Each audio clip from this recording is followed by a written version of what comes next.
This is CA Rohit Kosik. Welcome to all of you to my YouTube channel CA Rohit Kosik. Hope you all will be well. Friends, today I am going to start our new lecture, that is lecture number 3 on the subject General Accounting Principles from EPFO UPSC exam 2020. So friends, let's start our lecture number 3. तो friends, आगे बढ़ने से पहले मैं चाहूंगा discuss करना जो अभी तक मैंने आपके साथ अभी तक हमने लेक्चर 1 और 2 में पढ़ा है। ठीक है फ्रेंड्स, चलो तो लेक्चर 1 और 2 में हमने क्या क्या कवर किया है सबसे पहले देखते हैं वो, और फिर हम आगे मूव करेंगे। ओके फ्रेंड्स, चलिए फ्रेंड्स, एक तो हम कैपिटल्स के बारे में पढ़ चुके हैं, कैपिटल्स क्या होता है। इसके अलावा फ्रेंड्स एसेट्स में आपको करवा चुका हूं, एसेट्स क्या होती है। इवन मैंने आपको ये भी बता दिया है करंट एसेट्स कौन कौन सी है, नॉन करंट एसेट्स कौन कौन सी है। आपको कुछ मैंने एग्जांपल्स दिए थे जो करंट एसेट्स और नॉन करंट एसेट्स के हैं। और फ्रेंड्स, आपके लिए मैं एक काम और कर देता हूं, मैं आपको करंट एसेट्स और नॉन करंट एसेट्स की एक लिस्ट दे देता हूं कि कौन कौन सी एसेट्स करंट एसेट्स हो सकती है और कौन कौन सी नॉन करंट एसेट हो सकती है आपके लेवल पे। ओके फ्रेंड्स, चलिए इसके अलावा फिक्टिशियस एसेट्स अभी करना बाकी है। ओके, नेक्स्ट है आपका एक्सपेंडिचर भी मैं आपको करवा चुका हूं, जिसमें क्या क्या कवर हो गया था, कैपिटल एक्सपेंडिचर, रेवेन्यू एक्सपेंडिचर, अब भी डेफर्ड रेवेन्यू एक्सपेंडिचर होना बाकी था। और लायबिलिटीज में आपको करवा चुका हूं, हाँ, लेकिन इसी सब कैटेगरीज करंट और नॉन करंट लायबिलिटीज अभी हमने नहीं की है, जो कि हम आज करेंगे। ठीक है फ्रेंड्स, चलिए इसके अलावा ट्रांजेक्शन एंड इवेंट्स मैंने आपको करवाया था, अकाउंटिंग की डेफिनेशन मैंने आपको करवाई थी। तो फ्रेंड्स, ये इतना हम कर चुके हैं। ऑल्दो फ्रेंड्स, कुछ ऐसी टर्म्स है जो आगे हम पढ़ेंगे वो भी मैं करवा चुका हूं, जैसे डेटर्स बताया था आपको, इन स्टॉक बताया था, प्रीपेड एक्सपेंसेस बताए थे, एक्रूड इनकम बताई थी। तो ये सारी चीजें जो है मैं आपको करवा चुका हूं, फिर भी मैं उसके बारे में एक मिनट और लगा दूंगा थोड़ा सा समझाने के लिए। ठीक है फ्रेंड्स, तो अभी तक हमने इतना किया है। चलो अब हम स्टार्ट करते हैं फिक्टिशियस एसेट्स और डेफर्ड रेवेन्यू एक्सपेंडिचर। ठीक है फ्रेंड्स, चलो मैं इसको इरेज कर रहा हूं, अगर आपको नोट करना है तो कर लो, इंपॉर्टेंट नहीं है वैसे तो, और आगे बढ़ते हैं।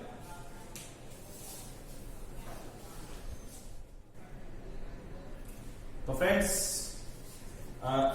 स्टार्ट करते हैं आज की पहली accounting term, basic accounting term, जिसका नाम है fictitious assets, deferred revenue expenditure.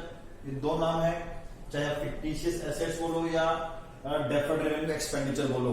Sir एक बात बताओ, आपने तो दोनों को अलग अलग लिखवाया था, ये तो एक्सपेंडिचर की हेडिंग में था, ये एसेट्स की हेडिंग में था।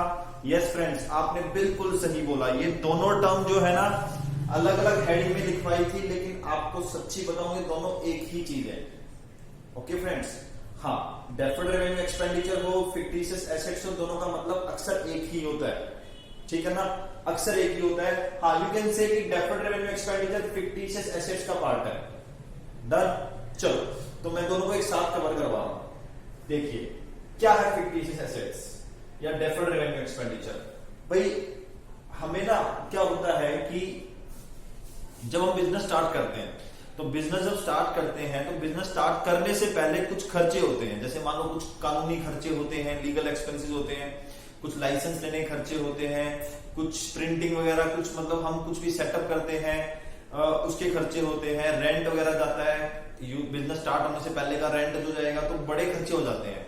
तो अगर उन खर्चों को हम पहले ही साल में लॉस दिखा दे, एक्सपेंस दिखा दे, तो पहले ही साल में हमारा बिजनेस जो है लॉस में चला जाएगा। कहने का मतलब क्या है, स्टार्टिंग के ईयर में क्या होता है कि ज्यादा बिजनेस तो होता नहीं है, तो ज्यादा प्रॉफिट्स भी नहीं होते, ज्यादा सेल्स भी नहीं होती, लेकिन इनिशियल खर्चे इतने ज्यादा हो जाते हैं कि जिसको अगर पहले साल के ही खर्चे मान लिए जाए ना, तो लॉसेस और एक्सपेंसेस ज्यादा हो जाएंगे और सेल्स या प्रॉफिट कम हो जाएगा, तो नेट अमाउंट अगर निकालेंगे तो लॉस हो जाएगा। तो इस सिचुएशन को अवॉइड करने के लिए हमारे अकाउंटिंग रूल्स जो है उसमें एक नया कॉन्सेप्ट लाया गया, जिसका नाम है फिक्टिशियस एसेट या डेफर्ड रेवेन्यू एक्सपेंडिचर। किया क्या गया कि जो लॉसेस थे, जो ऐसे एक्सपेंसेस थे, उनको अलाउ कर दिया गया कि उसको आप एक्सपेंस एक ईयर में ना मान के मल्टीपल ईयर्स में मानो। एक एग्जांपल छोटा सा मैं ले लेता हूं। मान लो बिजनेस स्टार्ट करने से पहले हमारा खर्चा हो गया 10 लाख रुपए का। कितना हो गया? 10 लाख रुपए का। पूरे साल में हमने सेल की कितनी? 8 लाख रुपए की। कितने की? 8 लाख की। अगर देखा जाए 10 साल के खर्चे तो स्टार्टिंग में ही हो गई है। इसके अलावा मान लो 5-6 लाख रुपए जो है ड्यूरिंग द ईयर खर्चे कर दिए, ठीक है, तो 10 और 5 15 लाख रुपए।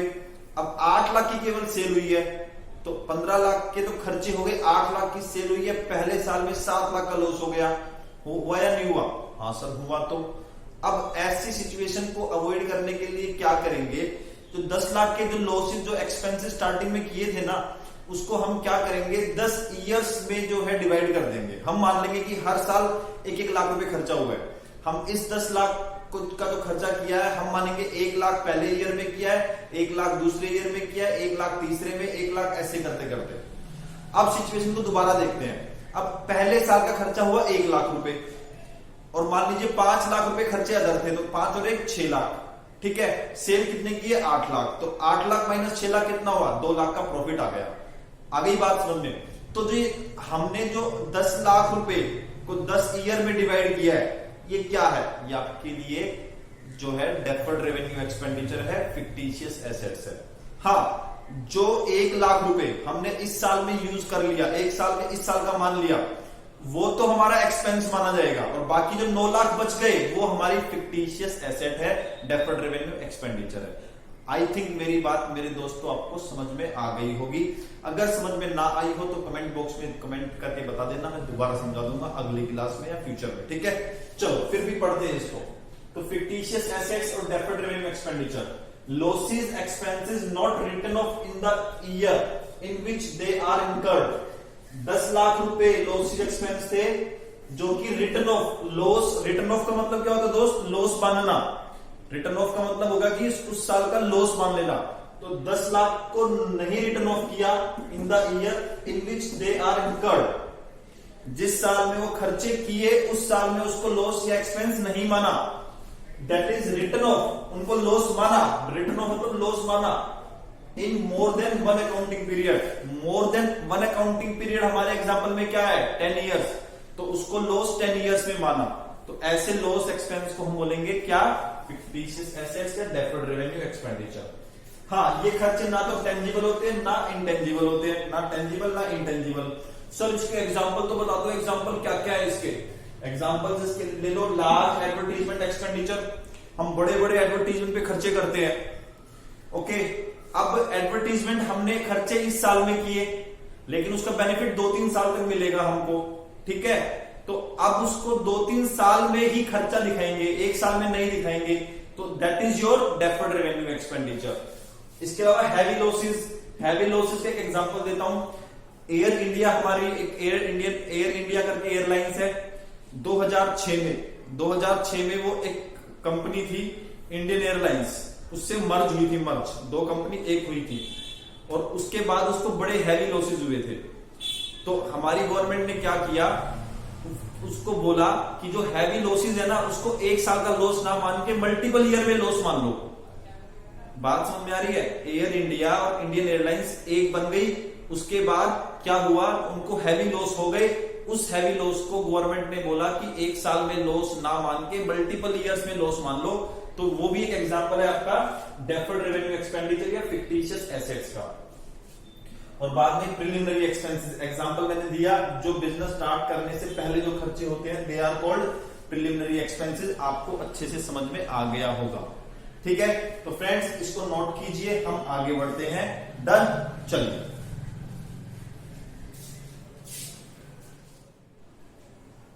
So friends, let's start our new term, जिसका नाम है liabilities. ओके, हाँ, yes sir, liabilities. Sir liabilities का मतलब तो हम कर चुके हैं ना, उसकी मीनिंग तो हम कर चुके हैं ना। हाँ फ्रेंड्स, उसकी मीनिंग हम कर चुके हैं बिल्कुल, लेकिन उसकी जो सब कैटेगरी थी अब हम वो करने जा रहे हैं, ठीक है। ओके फ्रेंड्स, चलिए। सर करंट एसेट्स और नॉन करंट एसेट्स हमने पढ़ा था, तो यहाँ पे करंट लाइबिलिटीज और नॉन करंट लाइबिलिटीज लिखा है, क्या दोनों एक जैसे ही है? फ्रेंड्स आप बिल्कुल सही कह रहे हैं, ये कुछ हद तक एक जैसे हैं। चलिए देखते हैं क्या है ये। चलो एक काम करते हैं, एक टाइमलाइन बनाते हैं। क्या बनाते हैं? Time line. ये हमारा है करंट ईयर। क्या है फ्रेंड्स? Current year. 1/4/19 को ये स्टार्ट हुआ, या 1/4/20 को ये स्टार्ट हुआ, 31/3/21 को ये खत्म हो जाएगा। फिर ये अगला, ये अगले 12 मंथ्स हैं, और ये आगे के टाइम है, ठीक है ना। 31/3/22 आ गया। चलो फ्रेंड्स लायबिलिटीज का मतलब मैंने आपको बताया था। लायबिलिटीज का मतलब एक आसान भाषा में मैंने एक वर्ड आपको दिया था, एक टर्म आपको दी थी, जिसका नाम है कर्ज। क्या नाम है? कर्ज। और कर्ज का मतलब मेरे ख्याल से आई थिंक सबको पता है, ठीक है। चलो अब क्या है कर्ज? कर्ज की डेफिनेशन हम कर चुके हैं। चलिए अब मान लो ये मेरा करंट ईयर, मान लो मैंने यहां पे कोई कर्ज ले लिया। क्या ले लिया दोस्तों?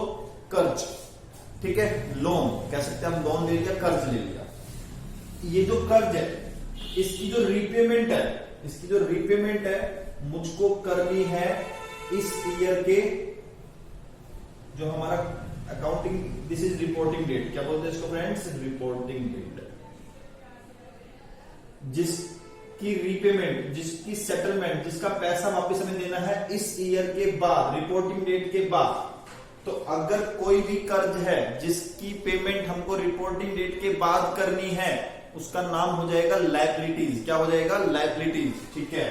चलो अब उसकी पेमेंट हमको करनी है, लोन हमने, कर्ज हमने यहां पे लिया इस ईयर में, और उसकी रीपेमेंट करनी है रिपोर्टिंग डेट के बाद। तो उसको हम क्या बोलेंगे? उसको बोलेंगे लायबिलिटीज।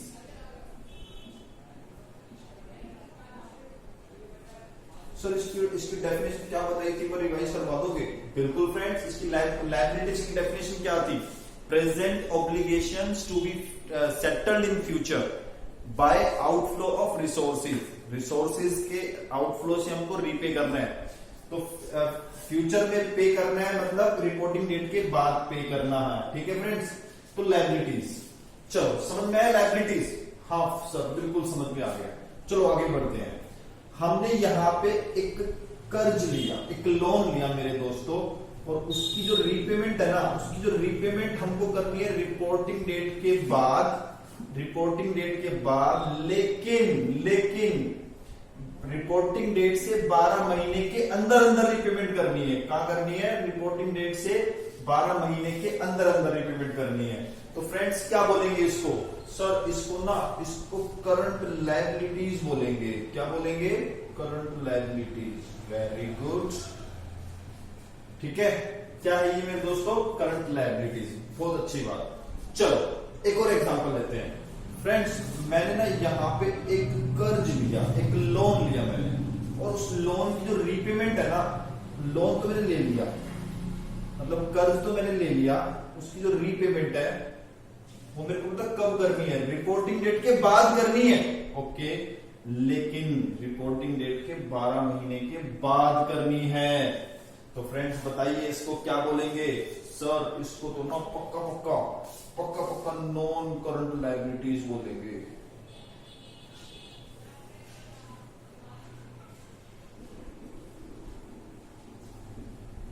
ठीक है, क्या बोलेंगे? Non current liabilities. समझ में आया? हाँ सर अच्छे से समझ में आ गया। तो अगर आसान भाषा में बोलूं, कोई कर्ज, कोई लायबिलिटी जिसकी रीपेमेंट करनी है रिपोर्टिंग डेट से 12 महीने के विदिन, उसे बोलेंगे करंट लायबिलिटी। और कोई लायबिलिटी, कोई कर्ज जिसकी पेमेंट हमें करनी है रिपोर्टिंग डेट से 12 महीने के बाद में, रिपोर्टिंग डेट से 12 महीने के बाद में अगर पेमेंट करनी है तो उसे बोलेंगे non current liabilities. I think आपको समझ में आ गया होगा, ठीक है फ्रेंड्स। चलो अब क्वेश्चन मेरा आपसे ये है कि कौन कौन से आइटम करंट लायबिलिटीज है, कौन कौन से नॉन करंट लायबिलिटीज, ठीक है। चलो एक काम करो, आप ऐसे एक नोटबुक पे लायबिलिटीज नोट करो, ऐसे करंट लायबिलिटी नोट करो, नॉन करंट लायबिलिटीज नोट करो, ठीक है फ्रेंड्स। उसके बाद पेज के बिल्कुल नीचे आप ये बना लो टाइम लाइन। जैसे सबसे ऊपर आपने एक लायबिलिटीज लिखा, फिर करंट लायबिलिटीज, फिर नॉन करंट लायबिलिटीज लिखा, और पेज के बिल्कुल नीचे आप ये बनाओ, ठीक है। और ये नोट करो आप, ये इतना पार्ट नोट कर लो, ठीक है। और मैं आगे बढ़ रहा हूं, ठीक है फ्रेंड्स। तो आप इसको नीचे करो, डन। वीडियो को पॉज करके नोट करो, इसको इरेज कर रहा हूं, ठीक है।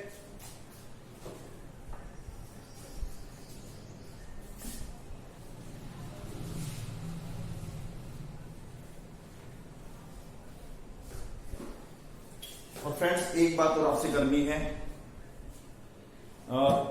एक second.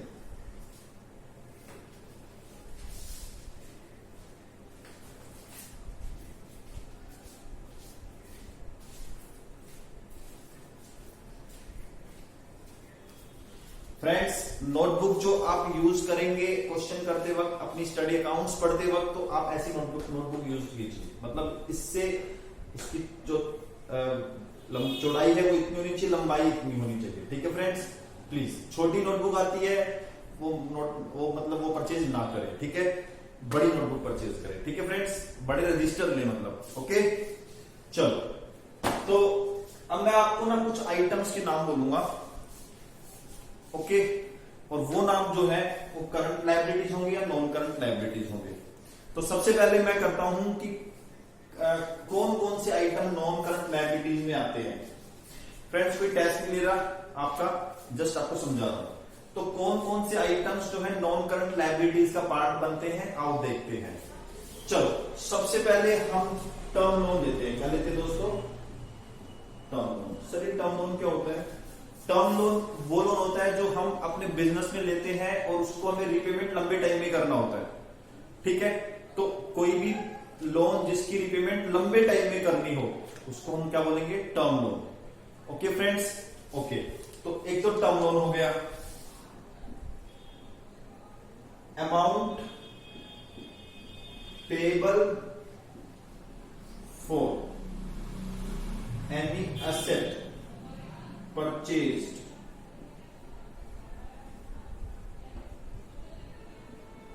to be repaid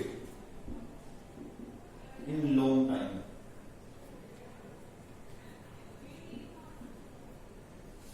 Amount payable for any asset purchased to be repaid in long time, मतलब आज हमने एसेट परचेज की, हमने मशीनरी परचेज की, बिल्डिंग परचेज की, उसके लिए लोन ले लिया, फाइनेंस करवा लिया, और उस फाइनेंस उसके पेमेंट जो करनी है लंबे टाइम में करनी है, तो फ्रेंड्स वो भी आपकी क्या है? नॉन करंट लायबिलिटीज का पार्ट है।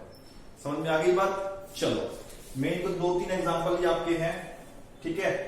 और सिंपल सी बात है, जो लोन या आपने कुछ भी सामान उधार में खरीदा जिसकी रिपेमेंट लंबे टाइम में करनी है, फ्रेंड्स उसे क्या बोलेंगे? Non current liabilities. चलो अब बात करते हैं करंट लायबिलिटीज की। क्या बात करते हैं फ्रेंड्स? Current liabilities. जो लोन लंबे टाइम के लिए लेते हैं, जो लोन लंबे टाइम के लिए लेते हैं उसे बोलते हैं टर्म लोन, और डालते हैं नॉन करंट लायबिलिटीज के हेड में। ऐसे ही फ्रेंड्स एक होता है शॉर्ट टर्म लोन्स। क्या होता है? Short term loans.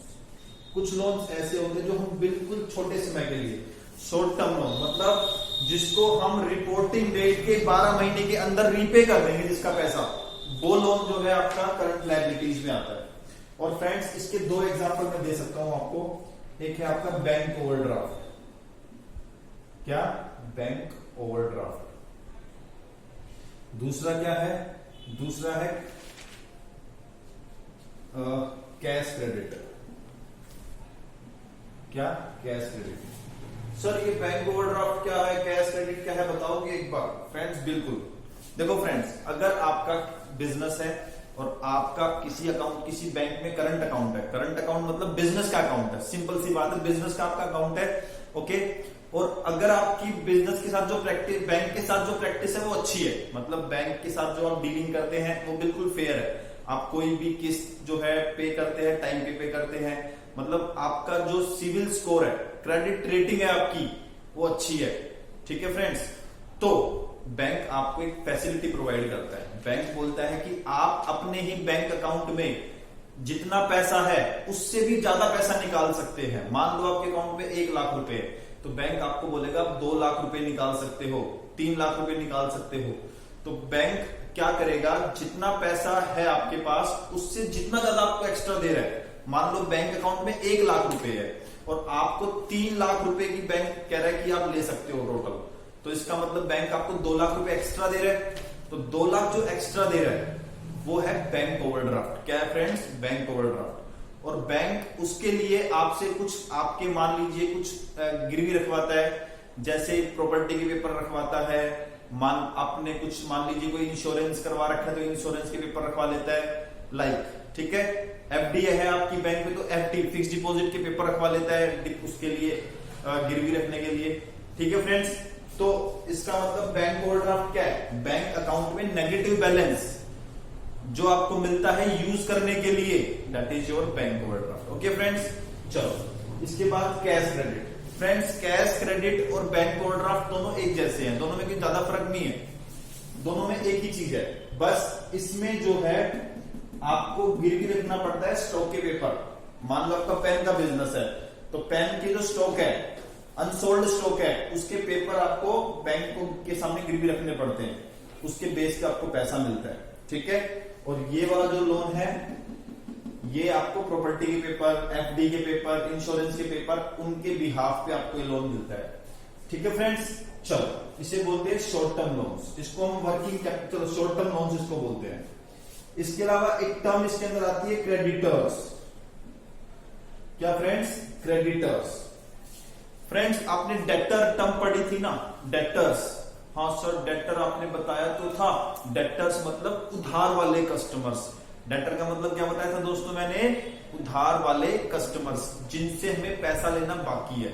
मान लो मेरा बिजनेस है, मेरे पास एक दुकान पे एक बंदा आया और बोलता है 20,000 रुपए का माल दे दो, 20,000 के पेन दे दो मेरे को, और मैंने उसको ना 20,000 के पेन दे दिए, ठीक है फ्रेंड्स। तो 20,000 के जो पेन उसको दिए हैं, ठीक है, उसने पैसे अगर नहीं दिए मुझको तो वो मेरा डेटर बन जाएगा। क्या बन जाएगा फ्रेंड्स, डेटर। और दूसरी तरफ अगर मान लो मैं किसी से उधार में माल खरीद के लाता हूं, याद करते हैं हमारी पहले दिन की स्टोरी, चोमू भैया को सदर बाजार में कौन मिला था याद है, हाँ सर, वहां पे ना उसको वहां पे ना कंचा भैया मिले थे, कंचा भैया, और कंचा भैया ने उसको कितने का माल दिया था सर, उसको ना कंचा भैया ने 10 लाख का माल दिया था, 10 लाख की प्लास्टिक दी थी, याद आ गया। तो 10 लाख की जो प्लास्टिक दी थी तो क्या उसने पैसे लिए थे, हाँ सर पैसे तो नहीं लिए उसने।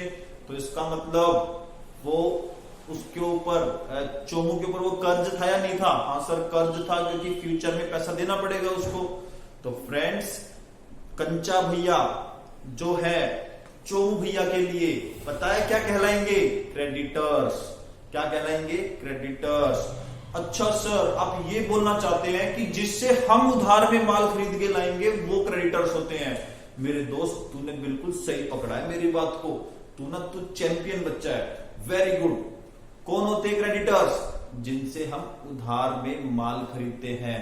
सीधी सी बात है, डेटर्स उधार वाले कस्टमर, क्रेडिटर्स उधार वाले सप्लायर, ठीक है।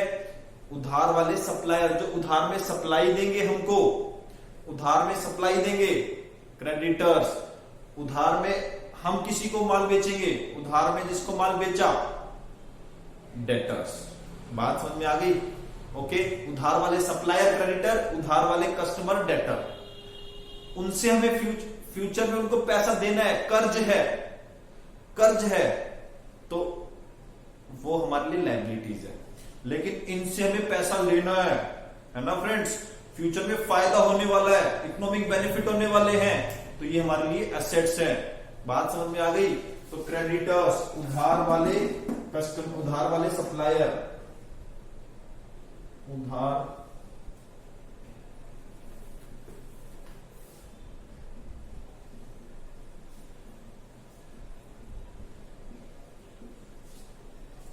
ठीक है।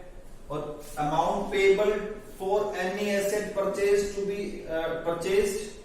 To be repaid in long time. Sir ये भी तो ऐसा ही है, बिल्कुल। यहाँ पे हमने उधार में गुड्स खरीदी, प्लास्टिक खरीदी, यहाँ पे प्रॉपर्टी खरीदी, एसेट खरीदी, तो हम इसको पता है एक नाम और दे देंगे, क्रेडिटर्स फॉर एसेट्स। क्या? Creditor for assets. तो फ्रेंड्स, क्रेडिटर्स और डेटर्स दो टर्म मिलती जुलती है। क्रेडिटर्स उधार वाले सप्लायर और डेटर्स उधार वाले कस्टमर्स। ठीक है फ्रेंड्स, तो क्रेडिटर्स हमारे करंट लायबिलिटीज हैं। तो करंट लायबिलिटीज क्यों बोला, इसका कारण क्या है करंट लायबिलिटीज बोलने का? फ्रेंड्स एक बात मुझे बताइए, आप किसी से उधार में माल खरीद के लाओगे, गुड्स उधार में लाओगे, पेन का बिजनेस है, प्लास्टिक उधार में लेके आओगे, तो आपको कितने टर्म का वो क्रेडिट पीरियड दे देगा? कितने टर्म तक उधार, टाइम तक उधार दे देगा आपको? 2 महीने, 3 महीने, 6 महीने, 1 साल, मैक्सिमम 12 महीने देगा। सर ये बात तो जायज है आपकी, तो इसका मतलब क्या है? वो इसका मतलब वो करंट लायबिलिटीज है। आ गई बात समझ में? चलो, तो क्रेडिटर्स। चलिए, अच्छा, उसके बाद एक टर्म आती है आपकी एडवांस इनकम। क्या? Advance income. फ्रेंड्स एक स्टूडेंट आया मेरे पास, वो ना उसने क्या किया, उसने आया पहले महीने में आते ही उसने मेरे को पूरे साल की फीस दे दी। क्या किया? सर पूरे साल की फीस दे दी, मतलब उसने पहले दिन ही, पहले महीने से लेकर आखिरी महीने तक की सारी फीस दे दी। तो फ्रेंड्स एक बात बताओ, जब मैंने किसी से एडवांस से पूरे साल की फीस पकड़ ली तो मेरे ऊपर कोई ऑब्लिगेशन होगा? सर बिल्कुल ऑब्लिगेशन होगा। फ्रेंड्स क्या ऑब्लिगेशन होगा बताओगे? ऑब्लिगेशन क्या होगा? सर आपके ऊपर ऑब्लिगेशन ये है कि अब आप जो है ड्यूटी बाउंड है आप, कि आपको उसे सर्विस देनी पड़ेगी, है ना फ्रेंड्स? मुझे उसको सर्विस देनी पड़ेगी। तो फ्रेंड्स ये भी मेरे लिए लायबिलिटीज हैं। क्या है? लायबिलिटीज। अब डिसाइड करते हैं ये करंट लायबिलिटी है, नॉन करंट लायबिलिटी है। तो फ्रेंड्स एक कॉमन सेंस लगा के देखिए, कोई बंदा फीस देके जाएगा तो मैक्सिमम 12 महीने की देके जाएगा। ऐसा होगा जनरली कि बंदा कोई 2 साल, 3 साल, 4 साल की फीस एकदम दे जाए? नहीं सर, ऐसा तो मुश्किल ही होगा, है ना? तो इसका मतलब क्या है? इसका मतलब ये करंट लायबिलिटीज है। सर एक बात तो बताओ, अगर मान लो, फिर भी मान लो कोई बंदा आया और 3 साल की फीस देके चला गया, फिर क्या करेंगे? फ्रेंड्स सीधी सी बात है, फिर वो नॉन करंट लायबिलिटी बन जाएगी। जनरली हम ये कॉमन सेंस मान के चलते हैं क्या, कि कोई देगा तो मैक्सिमम 1 साल की देगा, इसीलिए उसे क्या बोलेंगे हम? Current liabilities. और वो मेरे लिए क्या है? Advance income. ठीक है ना? तो मैं लिख सकता हूं इनकम रिसीव्ड इन एडवांस। चलो, एक इसके बाद आता है आपका आउटस्टैंडिंग एक्सपेंसेस। क्या भाई? Outstanding expenses. अब आउटस्टैंडिंग एक्सपेंसेस क्या है? फ्रेंड्स आउटस्टैंडिंग एक्सपेंसेस है, मान लीजिए मैंने, मान लो ये रूम जहां पे आपकी क्लास हो रही है, मैंने इसको रेंट पे ले रखा है 10,000 रुपए महीना। क्या? 10,000 रुपए महीना रेंट पे ले रखा है। ठीक है, लॉकडाउन चल रहा था और अप्रैल का महीना आया, मैं फीस दे नहीं पाया, भाई काम धंधा ही नहीं है, कहां से दूं मैं? लेकिन मालिक बोलता है मैं भाई रेंट लूंगा, बाद में दे दियो, लेकिन रेंट तो लेके मानूंगा, मैं रेंट नहीं छोड़ने वाला, रेंट लेके मानूंगा। मई का मंथ आया, मैं नहीं दे पाया, काम धंधा ही नहीं है, भाई बच्चे ही नहीं पढ़ने आ रहे, है ना? तो मई के मंथ में फीस नहीं दी, क्या मालिक छोड़ेगा? नहीं, मालिक बोला छोड़ूंगा नहीं, रेंट तो लेके मानूंगा भाई। ठीक है, इसका मतलब क्या है? हाँ भाई, खर्चे, जो रेंट है वो मेरे लिए एक्सपेंस है। पता था ना, रेंट हमारे लिए क्या है? एक्सपेंसेस। रेंट हमारे लिए एक्सपेंस है, लेकिन अभी इसको पे नहीं किया, तो बताओ जो जो रेंट में पे नहीं करूंगा मालिक को, मेरे ऊपर जो है बोझ, मेरे ऊपर ऑब्लिगेशन बढ़ेगा या नहीं बढ़ेगा? मेरे ऊपर कर्ज बढ़ेगा या नहीं बढ़ेगा? सर बिल्कुल कर्ज बढ़ेगा। तो फ्रेंड्स वो खर्चे जिसका बेनिफिट हम ले चुके हैं, मतलब स्पेस तो मैं यूज कर लिया, मैंने स्पेस तो मेरे पोजीशन में है, लेकिन उसकी पेमेंट अभी करनी बाकी है। तो ऐसे खर्चे जिसका बेनिफिट तो ले लिया, उसकी पेमेंट करनी बाकी है, ऐसे खर्चों को बोलेंगे आउटस्टैंडिंग एक्सपेंसेस। क्या बोलेंगे फ्रेंड्स? Outstanding expenses. तो इसको मैं लिख देता हूं expenses due but not paid, okay friends, और फ्रेंड्स एक चीज मैं आपको बता दूं, यहां पे लिख लो रिप्रेजेंटेटिव। सर क्या है ये, आप क्या लिखवाते रहते हो, समझ में तो आता नहीं है। और फ्रेंड्स यहां पे लिख लो रिप्रेजेंटेटिव। तो फ्रेंड्स मैंने आपको बोला था कि 4 जगह पे मैं रिप्रेजेंटेटिव लिखूंगा, तो मैंने लिखवा दिए। एक तो यहां लिखवाया, एक यहां लिखवाया, एक मैंने पिछले लेक्चर में लिखवाया था। लिखवाया था नहीं लिखवाया था? सर लिखवाया तो था, लेकिन समझ में तो कुछ आ नहीं रहा। मेरे दोस्त अगर समझ में नहीं आ रहा तो थोड़ी देर वेट कर, मैं तेरे को समझा दूंगा। थोड़ी देर भी, थोड़ी क्लासेस वेट कर। तो expenses due but not paid, expenses due मतलब एक्सपेंसेस पे करने की डेट आ गई, एक्सपेंसेस पे करने की डेट आ गई लेकिन पे नहीं किया, तो उसे हम बोलेंगे आउटस्टैंडिंग एक्सपेंसेस। ठीक है दोस्तों, ओके। चलो 5th नंबर पे एक टर्म आती है बिल्स पेबल। क्या फ्रेंड्स? Bills payables. तो बिल्स पेबल्स क्या है? बिल्स पेबल्स सच्ची बताऊं तो जैसे आपको मैंने लास्ट लेक्चर में बिल्स रिसीवेबल करवाया था और बोला था साथ साथ कि बिल्स रिसीवेबल जो है ना वो डेटर को ही बिल्स रिसीवेबल बोलते हैं। फ्रेंड्स वैसे ही क्रेडिटर्स को बिल्स पेबल भी बोलते हैं। सर क्यों, ऐसा क्यों? एक एग्जांपल देके बताओगे क्या? बिल्कुल फ्रेंड्स, चलो मैं अभी एक एग्जांपल लूंगा जिससे पिछली क्लास का रिवीजन भी हो जाएगा, अब का भी हो जाएगा। भाई मैंने एक कस्टमर को 20,000 का माल बेचा, याद है? बेचा, ठीक है। अब वो कस्टमर को बोला भाई पैसे दे, उसने बोला पैसे दूंगा 3 महीने बाद। फिर मैंने क्या किया, एक पेपर उठाया और उस पर एक ऑर्डर लिखा। क्या लिखा? ऑर्डर, अनकंडीशनल ऑर्डर, कि तू मेरे को 3 महीने बाद ये पैसे देगा। और उस ऑर्डर पे मैंने उसके साइन करवा लिए, उस बंदे ने साइन कर दिए। साइन करते ही उसने इसको एक्सेप्ट कर लिया, इस पे लिखा हुआ जो था वो एक्सेप्ट कर लिया। और फ्रेंड्स जब ये पेपर एक्सेप्ट हो गया तो इसका नाम बन गया मेरे लिए बिल्स रिसीवेबल। क्या बोलूंगा इसको मैं? Bills receivable. जब उसने मेरे से उधार में माल खरीदा तो फ्रेंड्स वो मेरा डेटर था। क्या था? डेटर। लेकिन जब उसने इस पे साइन कर दिए ना तो अब वो डेटर नहीं है, अब डेटर मेरा ये होगा बिल्स रिसीवेबल के नाम से। डेटर जो है बिल रिसीवेबल में कन्वर्ट हो गए। अब फ्रेंड्स इसी बात को हम का दूसरा पहलू, दूसरा एस्पेक्ट पकड़ते हैं। जब मैंने उसको उधार में माल बेचा तो वो मेरा क्या बन गया था? डेटर। और मैं उसका क्या बन गया था बताओ? उधार वाला सप्लायर। क्या था? उधार वाला सप्लायर। क्रेडिटर। क्या बन गया मैं उसका दोस्तों? क्रेडिटर। तो क्रेडिटर कौन होते? उधार वाले सप्लायर। तो मैं उसका क्रेडिटर बन गया, वो मेरा डेटर, मैं उसका क्रेडिटर। लेकिन जब उसने इस पेपर पे साइन कर दिया, अब पता है क्रेडिटर मैं नहीं हूं उसका, अब एक क्रेडिटर ये पेपर है, ठीक है। और इस पेपर को वो क्या बोलेगा? इस पेपर को बोलेगा बिल्स पेबल। क्या बोलेगा फ्रेंड्स? Bills payable. मैं क्या बोलता था? मुझे इस बिल से पैसे लेने हैं। क्या लेने हैं? तो मैं बोलूंगा बिल्स रिसीवेबल। और उसको इस बिल से पैसे देने हैं तो क्या बोलेगा? Bills payable. समझ में आ रही है बात? तो मैं बोलूंगा बिल्स रिसीवेबल, वो बोलेगा बिल्स पेबल। तो क्रेडिटर का दूसरा नाम ही बिल्स पेबल है। और इसको फर्दर जानने के लिए पूरा का पूरा चैप्टर है आपके सिलेबस में, जब चैप्टर आएगा तब भी कराऊंगा आपको, ठीक है फ्रेंड्स। और बहुत अच्छे से करेंगे, वहां पे बिल्कुल लीगल डेफिनेशन जो हमारे कानून में लिखी हुई है सब कुछ पढ़ेंगे, ठीक है ना। चलो, तो बिल्स पेबल आपको आई होप समझ में आ गया होगा। इसके अलावा कुछ और करंट लायबिलिटीज हो सकती हैं जिसकी मैं लिस्ट आपको दे दूंगा प्रॉपर। ओके फ्रेंड्स, तो अभी के लिए इसको नोट करें और इसके भी एग्जांपल और होंगे, मैं आपको नोट करके दे दूंगा। एग्जांपल तो बहुत सारे लेकिन आपको समझ में नहीं आएंगे अभी। डिवेंचर्स हैं, ठीक है, और भी काफी चीजें आती है इसके अंदर, ठीक है ना।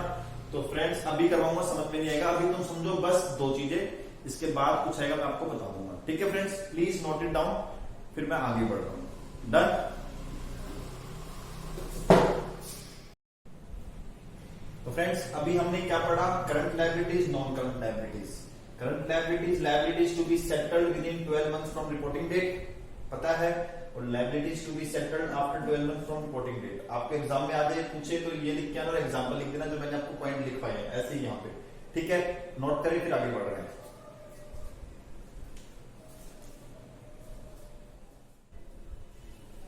तो फ्रेंड्स आगे बढ़ते हैं।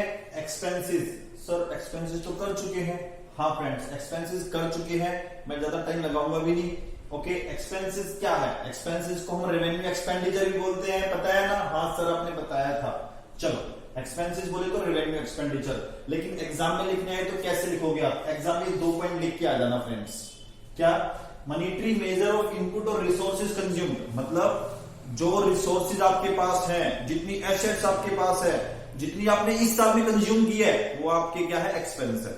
मान लो 10 लाख की मशीन है और मान लो आपने ऑन एन एवरेज 1 लाख की मशीन इस साल में यूज कर ली, तो 1 लाख की जो मशीन यूज की है ना, वो आपके लिए क्या है? एक्सपेंस है। ठीक है, और जितना आपने इनपुट बोले तो मटेरियल यूज किया है, वो भी क्या है? आपका एक्सपेंसेस। और इसके अलावा जो भी खर्चे, रेंट, सैलरी, एडवर्टीजमेंट वगैरह वगैरह सब जो सब कुछ है, वो क्या है आपके सॉरी, वो क्या है आपके? वही एक्सपेंसेस है। एक लाइन और लिखना, it is a value which has expired during the year, मतलब वही इस अकाउंटिंग पीरियड में, मतलब रिपोर्टिंग डेट से पहले जिसका बेनिफिट मिल गया, खत्म। खर्चे के एक्सपेंसेस को बोलते हैं जिसका बेनिफिट हमें अकाउंटिंग पीरियड से पहले ही मिल जाएगा, मतलब अकाउंटिंग पीरियड आते आते एक्सपायर हो जाएंगे खर्चे। ये समझ में आ गई बात? तो ये है आपके एक्सपेंसेस। और एक्सपेंसेस 2 तरीके के होते हैं, प्रीपेड एक्सपेंसेस कर चुके हैं, आउटस्टैंडिंग एक्सपेंसेस कर चुके हैं। समझ में आ गई बात? चलो, तो outstanding prepaid expenses current assets है, ये भी कर चुके हैं।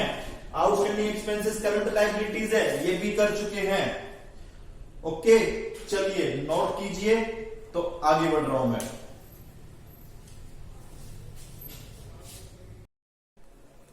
तो फ्रेंड्स, अभी तक जो मैंने आपको पढ़ाया, आई होप आपको अच्छे से समझ में आ गया होगा। तो लेट्स मूव फॉरवर्ड। तो अगली जो टर्म है जो मैं आपको करवाऊंगा, ऑल्दो वो एक टर्म नहीं है, मैं आपको 3 टर्म्स एक साथ करवा रहा हूं।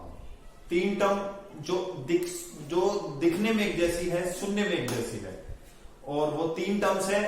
एक इनकम, दूसरे पे क्या है? दूसरे पे है आपका प्रॉफिट्स, और तीसरे पे है फ्रेंड्स, तीसरे पे क्या है? Gain. First profit, income, gain. चलो, ये 3 जो टर्म है, तीनों टर्म्स का मतलब एक लेमैन के लिए एक ही होगा। ठीक है, इनकम हो या प्रॉफिट हो या गेन हो, उसके लिए तीनों का एक ही मतलब है, लेकिन अकाउंट्स में तीनों का थोड़ा थोड़ा डिफरेंस है। क्या है देखते हैं आओ। फर्स्ट ऑफ ऑल हम करते हैं प्रॉफिट्स। फ्रेंड्स, प्रॉफिट क्या होता है? अगर मान लीजिए आपका पेन का बिजनेस है। कौन सा बिजनेस है? पेन का। हमारे चोमू भैया का बिजनेस कौन सा था? पेन का। अब पेन बेचने से, पेन के बिजनेस से, डायरेक्ट पेन बेचने से जो पैसा चोमू भैया कमाएंगे, उसे बोलेंगे प्रॉफिट्स। क्या बोलेंगे फ्रेंड्स? प्रॉफिट। ठीक है, अब प्रॉफिट को हम के 2 पार्ट कर सकते हैं, एक नेट प्रॉफिट और एक ग्रोस प्रॉफिट। क्या? पहले बोलते हैं ग्रोस प्रॉफिट, फिर बोलते हैं नेट प्रॉफिट। मतलब पहले ग्रोस प्रॉफिट आएगा, फिर नेट प्रॉफिट आएगा। तो प्रॉफिट के 2 पार्ट क्या है? ग्रोस प्रॉफिट और नेट प्रॉफिट। अब ग्रोस प्रॉफिट क्या है? अब जितने अमाउंट के उसने पेन बेचे, मान लो उसने टोटल जो पेन बेचे इस साल में 20 लाख के पेन बेचे, तो अब वो क्या करेगा? पेन तो बेचे 20 लाख रुपए के, लेकिन पेन को बेचने में जो उसने खर्चा किया, पेन को बेचने में जो उसने खर्चा किया डायरेक्टली, मतलब पेन के ऊपर डायरेक्टली, मान लो ये वाला पेन बना रहा है, उसने 20 लाख के पेन बेचे। अब वो क्या करेगा? इस पेन पे जो डायरेक्टली खर्चे हुए हैं, डायरेक्टली खर्चे कौन कौन से हुए हैं? जैसे इस पे मटेरियल लगा हुआ है, लेबर लगी हुई है, और फैक्ट्री में जो लाइटिंग वगैरह जो अदर खर्चे लगे हुए हैं, वो सारे जो डायरेक्टली इसके ऊपर लगे हुए हैं, तो वो क्या करेगा? टोटल सेल्स तो 20 लाख की है, उसमें से जो इस पे डायरेक्टली खर्चे हुए हैं, उस खर्चों को माइनस करने के बाद जो पैसा बचेगा, उसको ग्रोस प्रॉफिट बोलेंगे। एग्जांपल के तौर पे मान लो 20 लाख के पेन जो बेचे हैं, उनको बनाने में जो खर्चा फैक्ट्री में आया है, डायरेक्टली आया है, वो 8 लाख रुपए आया है। कितना आया है? 8 लाख रुपए। तो 20 लाख माइनस 8 लाख क्या है फ्रेंड्स? Gross profit. क्या है मेरे दोस्तों? Gross profit. अब पेन का जो बिजनेस है, पेन को बना के बेचने में खर्चे केवल फैक्ट्री में नहीं होते दोस्तों, इसके अलावा कुछ खर्चे ऑफिस में भी होते हैं, कुछ खर्चे इसको बेचने में भी होते हैं। तो मान लो 8 लाख रुपए खर्चे एक्स्ट्रा हो गए जो ऑफिस के भी हैं और इसको बेचने में लगे हैं, सेलिंग एक्सपेंसेस। तो अब जो उसके पास ग्रोस प्रॉफिट बचा कितना दोस्तों? 12 लाख रुपए। उसमें से 8 लाख और माइनस कर दो तो बाहर के जो खर्चे हैं उसके, ऑफिस के और सेलिंग के, तो टोटल कितने पैसे बचे उसके पास? सर उसके पास ना 4 लाख रुपए बचे। तो फ्रेंड्स ये 4 लाख जो बचे हैं ना उसको बोलेंगे नेट प्रॉफिट्स। चलो फास्टली एक बार मैं आपको दोबारा रिवाइज कराता हूं। प्रॉफिट क्या है? मेन बिजनेस से जो पैसा कमाया उसे क्या बोलेंगे? प्रॉफिट। ओके, प्रॉफिट होता है ग्रोस प्रॉफिट और नेट प्रॉफिट। ग्रोस प्रॉफिट क्या है? टोटल में जितने में पेन बेचे, 20 लाख के पेन बेचे, उसमें से फैक्ट्री के खर्चे, डायरेक्ट खर्चे माइनस कर दिए, मान लो 8 लाख रुपए, तो 20 माइनस 8 12 लाख रुपए आपका आ गया ग्रोस प्रॉफिट।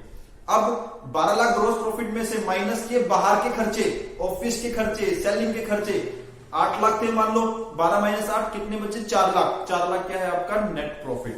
तो फ्रेंड्स ये सब कुछ मैंने यहां पे लिखवा रखा है। Earning from operating activities, main activities, gross profit, net profit. Revenue from sales 20 lakh रुपए माइनस डायरेक्ट कॉस्ट 8 लाख रुपए, 20 लाख रुपए माइनस कर दो यहां से 8 लाख रुपए,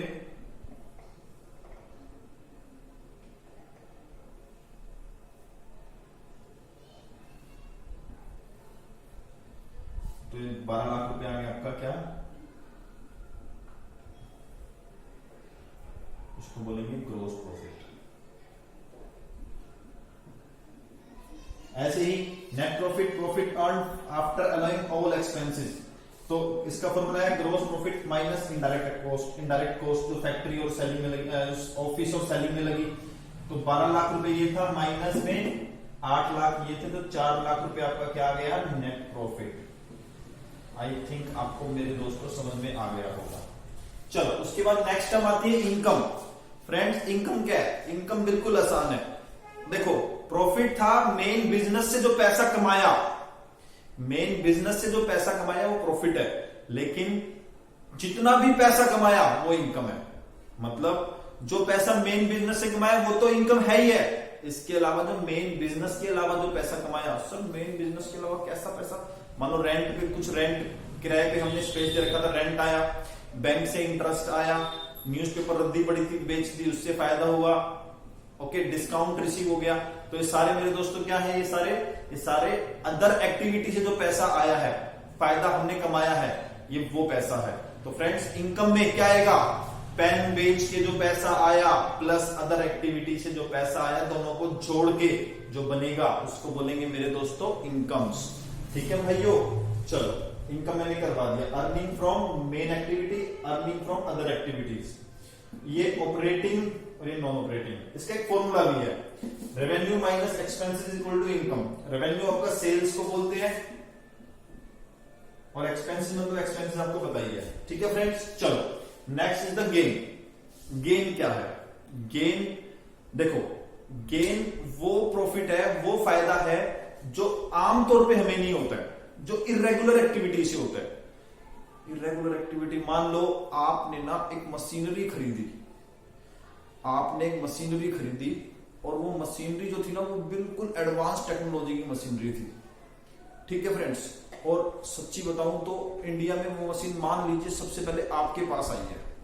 किसके पास आई है? आपके पास। और वो मशीन आपको पड़ी मेरे दोस्त 50 लाख रुपए की, 50 लाख की मशीन आपको पड़ी और आपके पास आई है। एक दिन आपका एक दोस्त आया जयपुर से, और आपको वो दोस्त जयपुर से आया और उसने देखा और उस मशीन को देखा और मशीन को देख के ललचा गया। ठीक है, और मशीन को देख के पागल हो गया वो, भाई ये कैसी मशीन है यार, ऐसी मशीन कहां से लाया भाई, बड़ी मस्त मशीन है, मेरे को भी दे दे भाई, मेरे को बिजनेस में यूज करनी है। तो उसने बताया भाई मशीन तो मेरे पास ही है और ये मशीन तो कोई है ही नहीं। बोला ये मशीन तू दे दे मेरे को, मैं तेरे को जो कहेगा वो दे दूंगा। बोला ठीक है तू ले जा, 1 करोड़ रुपए दे दियो। और उसने क्या किया, 50 लाख वाली मशीन अपने दोस्त को चिपका दी, कितने में? 1 करोड़ रुपए में। तो दोस्तों कितना कमाया उसने?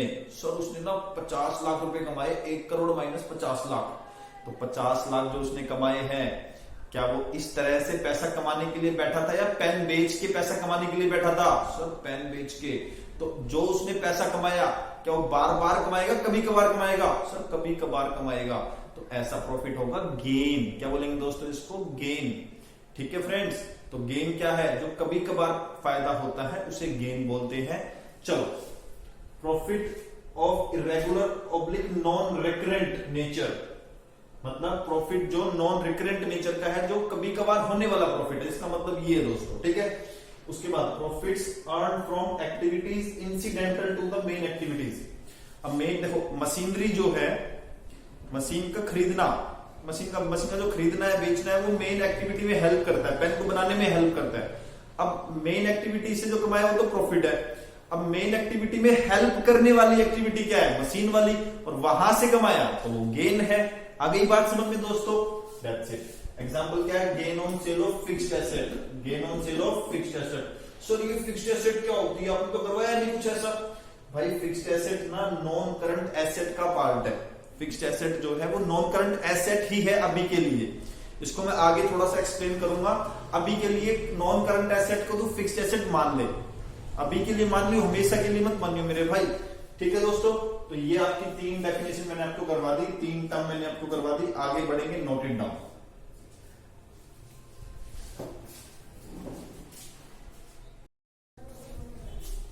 तो फ्रेंड्स स्टार्ट करते हैं नेक्स्ट जो टर्म है जिसका नाम है परचेजेस। ओके फ्रेंड्स, परचेजेस क्या है, परचेज कुछ खरीदना होता है, कुछ खरीदते हैं उसको क्या बोलते हैं, परचेज। अब क्या क्या खरीदते हैं अक्सर बिजनेस में, बिजनेस में खरीदते हैं रॉ मटेरियल। अगर पेन का बिजनेस है तो रॉ मटेरियल खरीदेंगे। ओके फ्रेंड्स, अच्छा अगर हमारा ट्रेडिंग का बिजनेस है, हम मैन्युफैक्चरिंग नहीं करते, हम मैन्युफैक्चरिंग नहीं करते, हम गुड्स खरीद के बेचते हैं, तो गुड्स करेंगे purchase of goods for resale, resale purpose के लिए हम गुड्स को जो है परचेज करेंगे। और हम परचेज करेंगे एसेट्स को, क्या, एसेट्स को। तो 3 परचेज क्या क्या है, रॉ मटेरियल, और अगर हमारा ट्रेडिंग का बिजनेस है तो गुड्स फॉर रीसेल, और third is the asset. Okay friends, तो ये 3 तरह की परचेज है। लेकिन फ्रेंड्स परचेज किसको बोला गया है, परचेज बोला गया है केवल 2 परचेजेस को। कौन सा, एक है परचेज ऑफ रॉ मटेरियल, दूसरा है purchase of goods for resale. Okay friends, मतलब गुड्स पर ही परचेज करेंगे, गुड्स परचेज करेंगे तो परचेजेस वर्ड बोलेंगे, परचेजेस अकाउंट खोलेंगे। आगे बात समझ में। लेकिन अगर एसेट बेची है तो परचेजेस नहीं होती। सर आपने लिखवाया है तो मैं काट भी देता हूं मेरे दोस्तों, आप भी लिख के काटना। आप ऐसा नहीं कि लिखना ही मत, लिख के फिर काट देना। ओके, और कोशिश करके अदर पेन से काटना, रेड पेन से, किसी रेड पेन से काटना, ठीक है। ओके फ्रेंड्स, और अगर किसी रीजन से खरीदा हुआ माल हम वापस करते हैं, किसी रीजन से खरीदा हुआ माल कौन सा, 2 तरह का, एक जो रॉ मटेरियल है या गुड्स फॉर रीसेल है। अगर उसको हम वापस कर दे जिससे खरीदा है, उसको बोलेंगे परचेज रिटर्न। क्या बोलेंगे, परचेज रिटर्न। सर अगर एसेट वापस करिए तो क्या उसको बोलेंगे परचेज रिटर्न, नहीं मेरे दोस्त, नहीं बोलेंगे। जो परचेज है, जो परचेजेस है, वही परचेज रिटर्न होगी अगर उसको वापस करेंगे तो। एसेट खरीदी तो परचेजेस नहीं मानी जाती। ओके, तो उसको परचेज रिटर्न भी नहीं माना जाएगा। कब, जब वो वापस की जाएगी। ठीक है फ्रेंड्स, तो कहने का मतलब मेरा ये है कि एसेट खरीदेंगे तो उसके नाम से लिखेंगे। मशीन खरीदी मशीन के नाम से, कंप्यूटर खरीदा कंप्यूटर के नाम से, लैंड खरीदी लैंड के नाम से। लेकिन रॉ मटेरियल खरीदा परचेजेस के नाम से रिकॉर्ड करेंगे। और गुड्स फॉर रीसेल पर्पस खरीदी, परचेजेस वर्ड यूज करेंगे। ठीक है, ओके। मशीन वापस भेजी, मशीन अकाउंट खोलेंगे। कंप्यूटर वापस भेजा, कंप्यूटर अकाउंट खोलेंगे। लैंड वापस की, लैंड अकाउंट खोलेंगे। लेकिन अगर रॉ मटेरियल वापस भेजा तो परचेज रिटर्न अकाउंट खोलेंगे। ओके, बात समझ में आ गई। तो ये आपका परचेज रिटर्न का कॉन्सेप्ट था। एंड देन उसके बाद आता है सेल्स। अच्छा, इसमें एक चीज और है, परचेज चाहे हमने उधार में माल खरीदा हो चाहे कैश देके खरीदा हो, परचेजेस बोलेंगे। अगर रॉ मटेरियल हमने खरीदा है कैश देके तो भी परचेजेस लिखेंगे, उधार में खरीदा है तो भी परचेजेस लिखेंगे। ओके फ्रेंड्स, ऐसे ही सेल्स भी ऐसे ही होता है। अगर कैश में माल बेचेंगे तो भी सेल्स बोलेंगे, उधार में माल बेचेंगे तो भी सेल्स बोलेंगे मेरे दोस्तों। अब सेल भी 3 तरह की होती है, जैसे परचेज 3 तरह की, ऐसे सेल 3 तरह की है। क्या, सेल किसका, फिनिश्ड गुड्स का। अगर हमारा काम रॉ मटेरियल से फिनिश्ड गुड्स बना के बेचने का है तो फिनिश्ड गुड्स को बेचेंगे। तो वो भी सेल है। अगर हम रीसेल पर्पस के लिए गुड्स खरीदते हैं और उसको बेचते हैं, वो भी सेल है। और अगर असेट बेचते हैं तो वो भी सेल है। लेकिन फ्रेंड्स, सेल्स किसको बोलेंगे अकाउंट्स में? सेल्स केवल दो टाइप की सेल्स को बोलेंगे। अगर फिनिश्ड गुड्स बेचते हैं तो सेल्स अकाउंट खोलेंगे।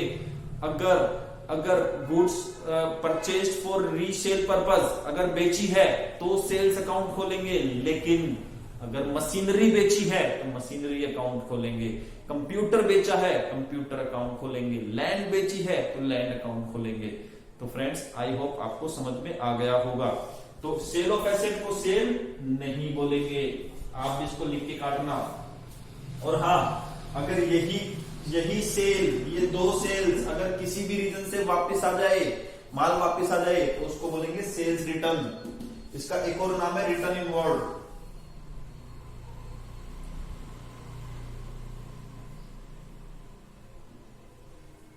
ओके फ्रेंड्स, और इसका दूसरा नाम क्या है? Return outward. तो फ्रेंड्स, आई थिंक आपको अच्छे से समझ में आ गया होगा। आप इसको नोट कर लीजिए वीडियो को पॉज करके।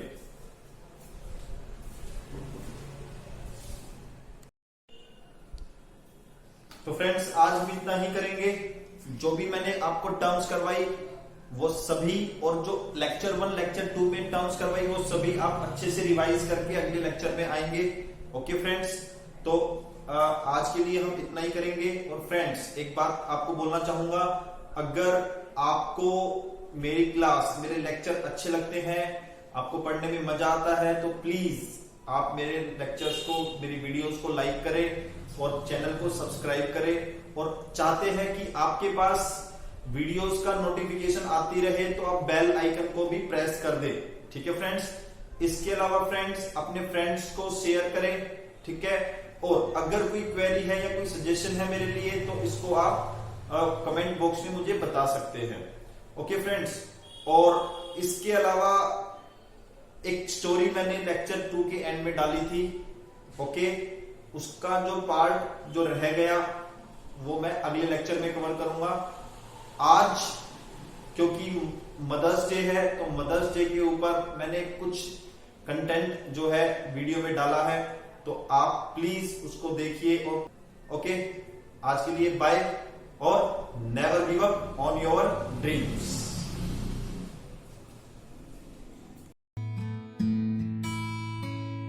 तेरी आहट वो पहचाने, दिल में है क्या वो सब जाने।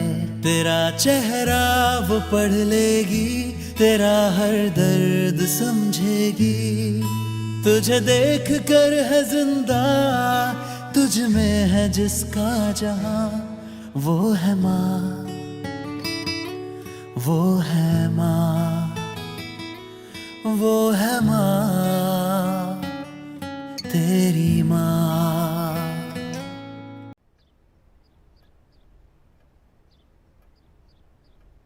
अब हमारे यहाँ इनका ख्याल रखने के लिए तो कोई है नहीं। मैं और मेरी मिसेस दोनों ही काम पे निकल जाते हैं सुबह ही। क्या करें? आप ख्याल रखिएगा इनका, हम आते रहेंगे मिलने।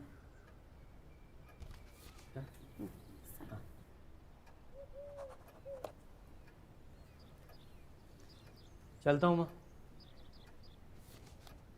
एक बार देख तो लो मेरी तरफ, जा रहा हूँ मैं।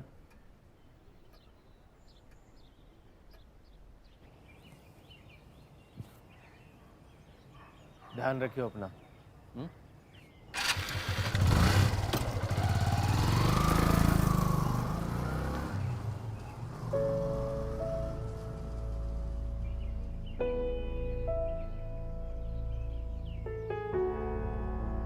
चीज मैं किसी के साथ नहीं बांटने वाला। हाँ, चाय पियेंगे माता जी? इस मामले में थोड़ा सा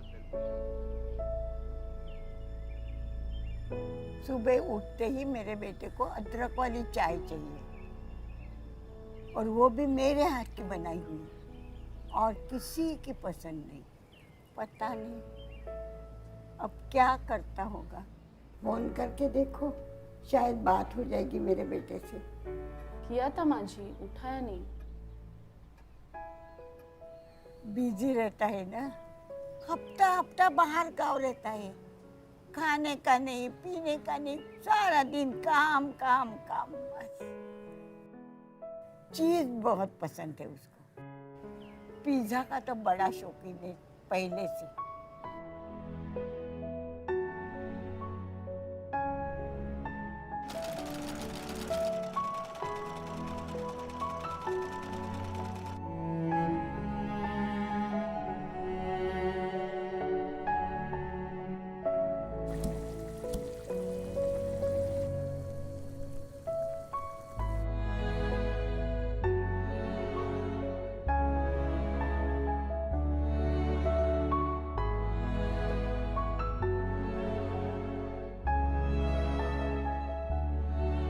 बेटे का फोन आया? नहीं माँ जी।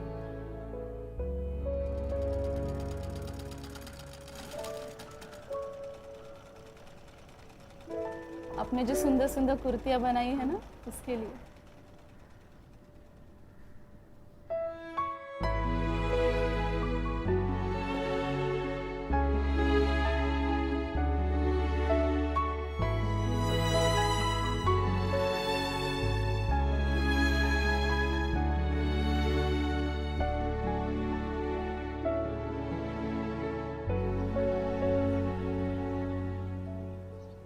माँ,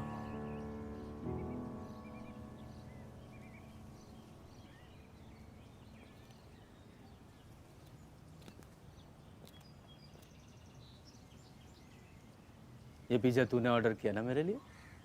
तुझे पसंद है ना?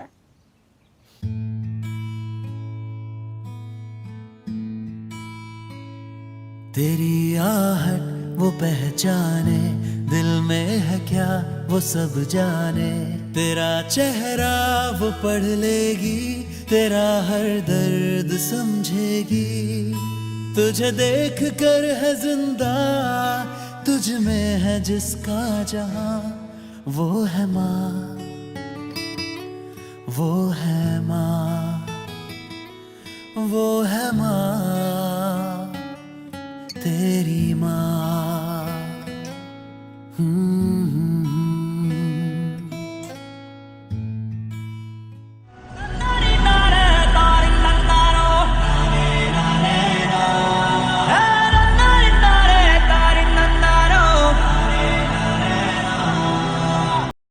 एक जंगल में एक संगीतकार मृदंग बजाता था। मृदंग ढोलक की तरह एक वाद्य को कहते हैं। और जब मृदंग बजाता तो एक बकरी का बच्चा वहां रोज आके खड़ा हो जाता। एक दिन सर ये कैमरे जो भी है बंद कर दें प्लीज, फॉर गॉड सेक। बकरी का बच्चा वहां खड़ा हो जाता आके, तो मृदंग जो बजाता था संगीतकार, उसने उस मेमने से एक दिन पूछ लिया कि यार तुझे क्या मेरा सुर, मेरी ताल, मेरी लय बहुत अच्छी लगती है जो तू रोज यहां चला आता है? वो बोला मैं नहीं जानता कि आप क्या बजाते हैं, न मुझे सुर की समझ, न ताल की समझ, न लय की समझ। मैं तो बस इतना जानता हूं कि इस ढोलक पे, इस मृदंग पे जो चमड़ा मढ़ा है वो मेरे मां के बदन से आया है। क्या बात है, बहुत अच्छे, वाह। जब इस पे थाप पड़ती है मैं आके खड़ा हो जाता हूं।